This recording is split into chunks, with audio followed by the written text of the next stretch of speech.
I'm Jenny Amaranini, co-founder and CEO of Solo Eyewear. Solo Eyewear is a line of handcrafted sunglasses made with recycled bamboo. Each pair purchased funds eye care for people in need. My name is Bernie Schroeder. I'm a director here at the Lavin Entrepreneurship Center at San Diego State University.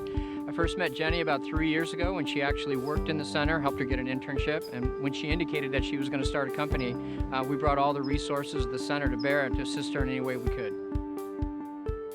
So what gave you the inspiration to start a company? I was enrolled in an international entrepreneurship course at SDSU, and I was reading a book called Out of Poverty by Paul Polak. And in that book, Polak discussed the need for eye care in the world. And it wasn't until reading that I realized how blessed I am to own a pair of contacts or glasses. I have terrible vision. So I started doing a little more research, and I learned that 80% of the world's blindness is preventable, and there are over 1 billion people in need of eye care, and that was an immediate call to action for us. When people come up to you and say, what makes Solo Eyewear different in kind of context of the competition, what do you tell them? You know, when we took a look at the sunglasses market, there was a clear opportunity there for us to launch Solo Eyewear because we stand for so much more than just another pair of sunglasses. We are a company that is based on a social cause, and we believe in being environmentally friendly, which explains the use of bamboo in our designs.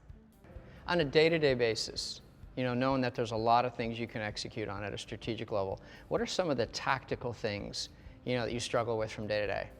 I think our main challenges right now is staying focused on our goals, prioritizing work that deals directly with those goals, and then delegating. There's 1,000,001 things that need to be accomplished every day, and the reality is that I can't do it alone. I think what you just said was critical. The ability for an entrepreneur to be able to delegate to other people around them, not only to trust them, but then to hold them accountable. I'm dealing with 2 or 3 other entrepreneurs right now who are in potentially failing situations because of their inability, to let go and trust. So what's been one of the more interesting, companies or groups of people that have reached out to you just through starting Solo Eyewear?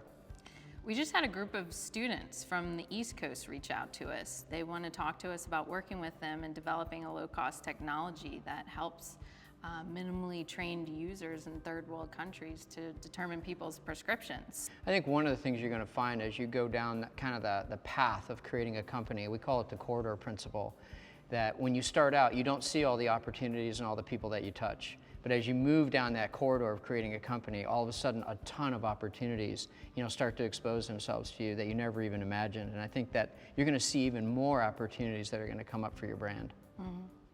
What do you see happening for Solo Eyewear, in the next 2 to 5 years?